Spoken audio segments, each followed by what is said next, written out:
Assalamualaikum warahmatullahi wabarakatuh. Saya Muhammad Al Ramadan dengan NIM 19.24161. Di sini saya mengerjakan tugas video dari mata kuliah Hukum Ketenagakerjaan kelas D. Di sini membahas tentang waktu lalu yang ratusan P3K guru itu mengundurkan diri. Jadi berdasarkan update data terbaru pada tanggal 27 Mei 2022 yang dibagikan oleh BKN, tercatat ada ratusan P3K guru yang telah dinyatakan lulus tapi mengundurkan diri. Baik dari P3K guru tahap 1 maupun P3K guru tahap 2. Nah, itu. Jadi berdasarkan data BKN tersebut, dari seluruh daftar peserta CASN 2021 yang dinyatakan lulus, kemudian mengundurkan diri dari instansi yang mereka lamar. Kenapa sih? Ada apa dengan model perekrutan P3K ini? Kenapa masih banyak yang mengundurkan diri? Jadi, Menteri Pendayagunaan Aparatur Negara dan Reformasi Birokrasi menilai insiden ini merugikan negara baik dari sisi anggaran selama proses rekrutmen maupun dari formasinya. Yang seharusnya sudah terisi, hal itu juga dianggap merugikan para pendaftar yang semestinya punya kesempatan untuk lolos. Atas dasar itu, kementerian lembaga terkait, terutama Badan Kepegawaian Negara atau BKN, diminta untuk memperketat aturan. Dalam pasal 35 Peraturan Menteri PANRB nomor 29 tahun 2001 tentang pengadaan P3K untuk jabatan fungsional dan dan pasal 41 Peraturan Menteri PANRB nomor 28 tahun 2021 tentang pengadaan P3K untuk jabatan fungsional guru pada instansi daerah tahun 2021. Jadi padahal seleksi ini tuh nggak mudah, ada tahap-tahapannya. Biasanya tes CPNS itu tahapannya yang pertama itu ada ujian. Nah, yang kedua itu nanti ada tes kesehatan. Nah, dari tes kesehatan itulah nanti bisa lanjut ke wawancara, kemudian nanti bisa diterima. Memang banyak yang katanya mengundurkan diri ini karena gajinya kecil. Padahal semua itu butuh proses. Ya kan, butuh proses dari yang awal gajinya 1 juta, nanti lama-lama 2 juta, 3 juta, itu semua perlu proses. Nah, orang-orang ini melihat bahwa ternyata gaji CPNS ini kecil, makanya banyak yang mengundurkan diri. Terus bagaimana perbedaannya rekrutan guru sebelum adanya P3K? Jadi ini tujuan dari pembukaan seleksi menjadi guru P3K ini adalah untuk menyediakan kesempatan yang adil bagi guru honorer yang kompeten agar dapat mendapatkan penghasilan yang layak.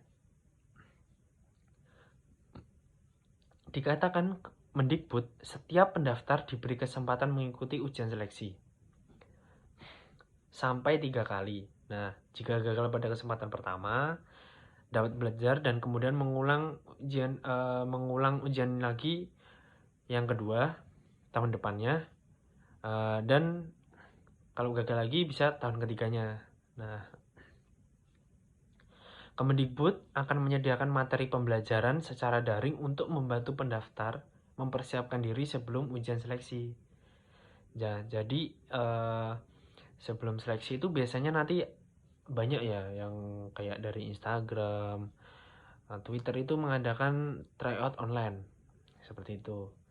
Kenapa 3 kali?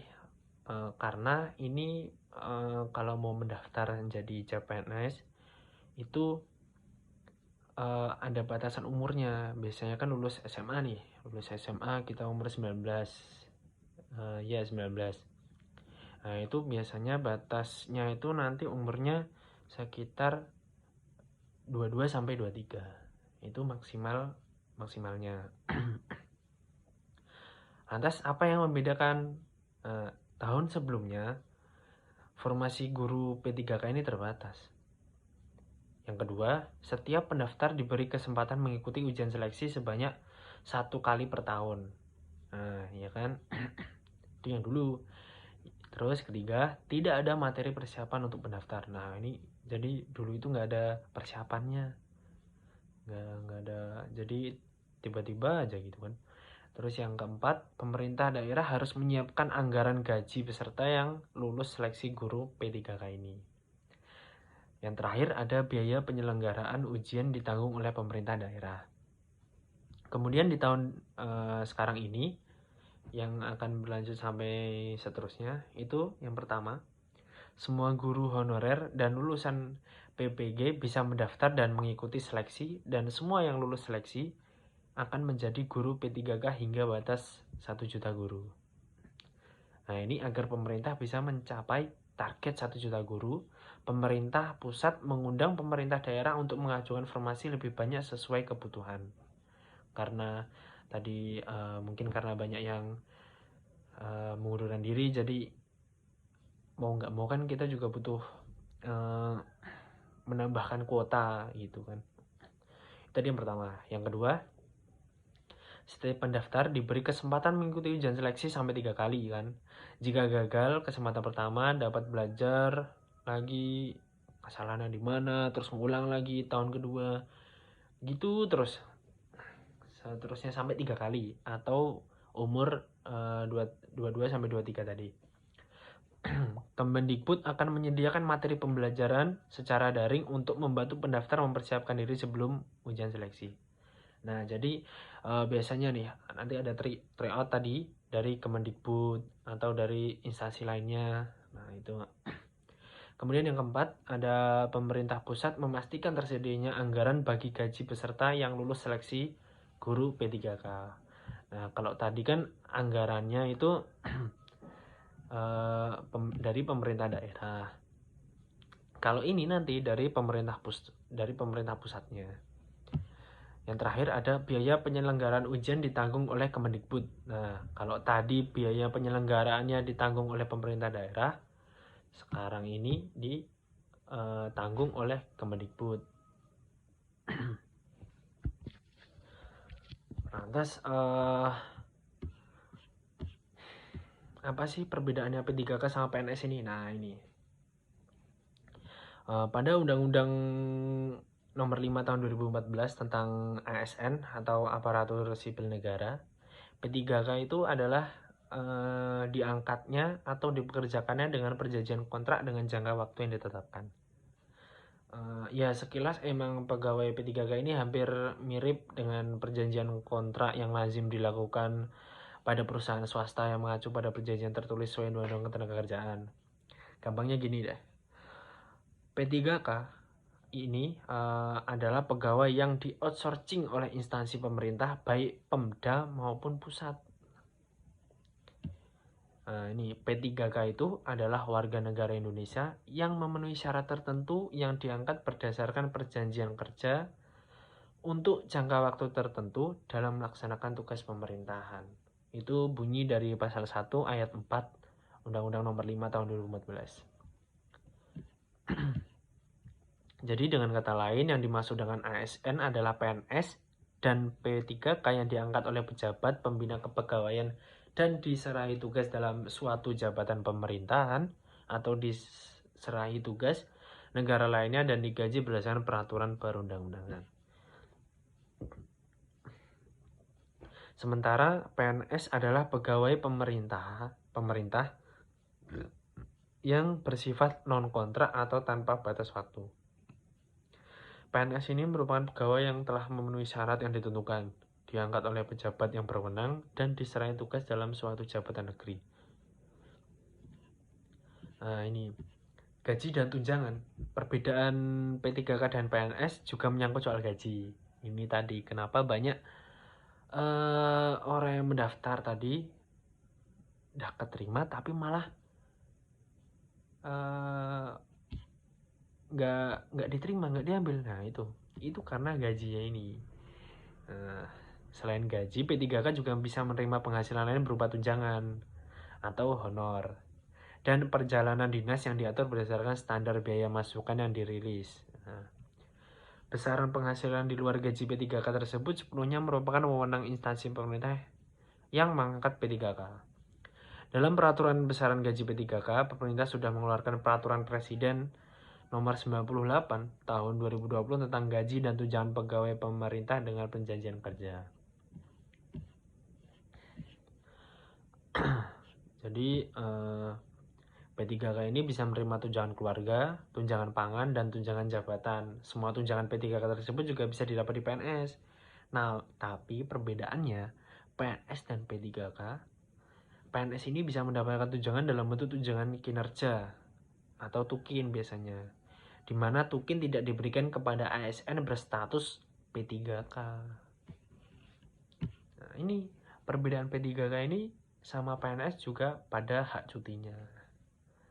Nah, sebagaimana PNS, P3K juga mendapatkan hak cuti, kecuali cuti di luar tanggungan. Hak cuti bagi P3K adalah cuti sakit, cuti tahunan, cuti melahirkan.